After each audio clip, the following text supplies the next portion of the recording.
नमस्कार मित्रों, लोक परलोक चैनल में आपका बहुत बहुत स्वागत है। मित्रों, इस वीडियो में आपको अग्निपथ भर्ती योजना 2022 के बारे में विस्तार से बताऊंगा और इस योजना के संदर्भ में जो छात्र विरोध में सड़कों पर उतरे हैं उनकी क्या डिमांड है उसको भी मैं बताऊंगा। तो सबसे पहले इस योजना को विस्तार से समझ लेते हैं, उसके बाद उसकी खामियां खामियों को लेकर जो छात्र सड़क पर उतरे हैं उसके संदर्भ में भी मैं बताता हूं। मित्रों, अग्निपथ भर्ती योजना 2022 के अंतर्गत जल, थल, वायु तीनों सेनाओं में अग्निवीरों की नियुक्ति होनी है, जो प्रत्येक साल लगभग 45,000 भर्तियां होंगी। इस योजना के अंतर्गत 17 से 21 साल के युवा इसमें पार्टिसिपेट कर सकते हैं, इसमें आवेदन कर सकते हैं। 17 साल से उम्र कम नहीं होनी चाहिए, 21 साल से ज़्यादा नहीं होनी चाहिए। इस योजना को भरने के लिए उनको शैक्षिक योग्यता जो चाहिए वह 10वीं पास हो या 12वीं पास हो, ये मिनिमम क्वालिफ़िकेशन है। इसमें जो है कि ये 10वीं पास है तो भी आप इस योजना के अंतर्गत सेना में भर्ती हो सकते हैं। इस योजना में वेतन जो है वह 30,000 से लेकर के 45,000 तक की वेतन की व्यवस्था की गई है, जो जल, थल, वायु सेना में अलग अलग है, थोड़ा बहुत डिफरेंस है। इस योजना के अंतर्गत 4 साल की आपको नौकरी दी जाएगी। इस 4 सालों के बीच में यदि कोई घायल आप हो रहे हैं तो उसके लिए अलग धनराशि की व्यवस्था की गई है।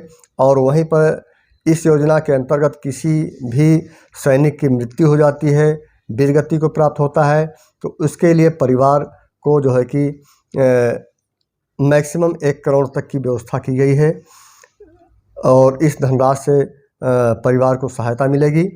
और इस स्कीम के अंतर्गत जो भी युवक या युवतियां सेना में भर्ती होना चाहते हैं उनको ऑनलाइन पूरी तरह से फॉर्म भरना पड़ेगा। और ऑनलाइन फॉर्म कहाँ से भरेंगे? mod.gov.in जो उनकी ऑफिशियल वेबसाइट है उस पर जा कर के इसे फिलअप कर सकते हैं। फिलअप करने के लिए आपको वहाँ पर जब इस वेबसाइट पर आप जाएंगे ऑफिशियल वेबसाइट पर, तो वहाँ पर आपको अग्निपथ भर्ती स्कीम 2022 के अंतर्गत लिंक मिलेगा, उस पर आपको क्लिक करना है। क्लिक करने के बाद वहाँ पर कुछ डॉक्यूमेंट्स आपको फिलअप करके अपलोड करना है। उस डॉक्यूमेंट्सों में मैं आपको बता दूं कि क्या क्या है। पासपोर्ट साइज का आपका फ़ोटो है, आधार कार्ड है और शैक्षिक योग्यता 10वीं या 12वीं का जो है कि आप सर्टिफिकेट है और एक निवास पत्र पर प्रमाण पत्र लगेगा। इसको फिलअप करने के बाद आप नीचे सबमिट बटन होगा, सबमिट बटन पर आप क्लिक करके इसे आसानी से ऑनलाइन जमा कर सकते हैं।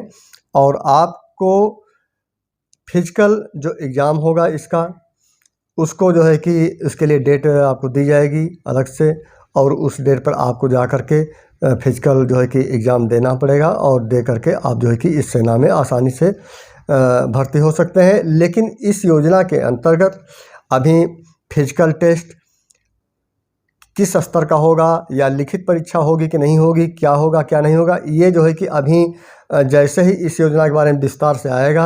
अभी चूँकि 16 जून को अभी ये रक्षा मंत्री राजनाथ सिंह द्वारा घोषणा किया गया है, अभी इस पे विस्तार से जो है कि कोई ऑफिशियल वेबसाइट पर नहीं आया है। और जैसे ही कोई आता है और जानकारी तो मैं आपको अपडेट करूँगा। फिलहाल जो अभी तक जानकारी है वह ऑनलाइन फॉर्म भरे जाएंगे। अभी यह किस डेट से स्टार्ट होगा इसकी भी सूचना नहीं है, बस इसकी घोषणा की गई है। लेकिन अभी से ही छात्र इसके संदर्भ में विरोध में उतर आए हैं। सरकार का मानना है कि इसके जो योजना के जो उद्देश्य हैं वह 2 उद्देश्य हैं। पहला, बेरोजगारों को पार्ट टाइम जॉब देना और दूसरा है देश प्रेम की भावना युवाओं में जागृत करना। तो 4 साल के अंतर्गत जो उनकी सेवा होगी सेना में, उससे उनके अंतर्गत देश प्रेम की भावना जागृत होगी। और वहीं पर जो आर्थिक तंगी से गुजर रहे हैं युवा, पढ़ाई में उनका जो है कि दिक्कत हो रही है पढ़ाई करने में, तो उसमें भी उनको हेल्प मिलेगी। गवर्नमेंट का मानना है कि इस योजना के अंतर्गत जो भी युवक युवतियां सेना में भर्ती होंगे उनके पढ़ाई पर कोई असर नहीं पड़ेगा, वो पढ़ाई अपनी जारी रख सकते हैं। एग्ज़ाम देने के लिए पूरी तरह से छूट है।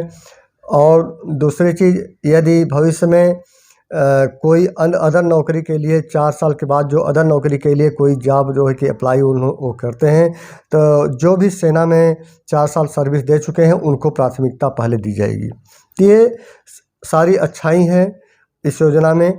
लेकिन विरोध कहाँ से हो रहा है? छात्रों जो विरोध को लेकर सड़कों पर उतरे हैं, उनका मानना है कि जो 4 साल की नौकरी करने के बाद जो है कि हम लोग क्या करेंगे।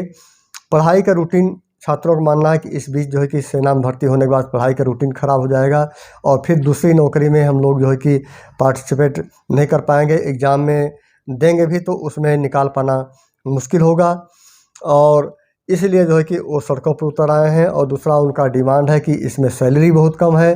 तो ये सैलरी और नौकरी को परमानेंट बहाली को लेकर के छात्रों में आक्रोश है।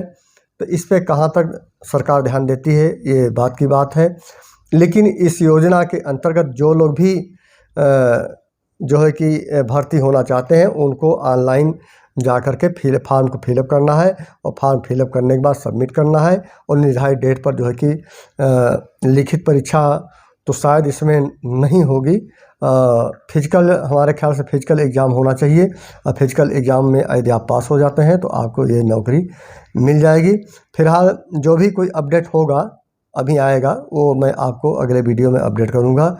और चैनल को आपने सब्सक्राइब न किया तो प्लीज़ इसे सब्सक्राइब कर लीजिए। अगले वीडियो में पुनः आपसे मिलता हूँ, तब तक के लिए नमस्कार।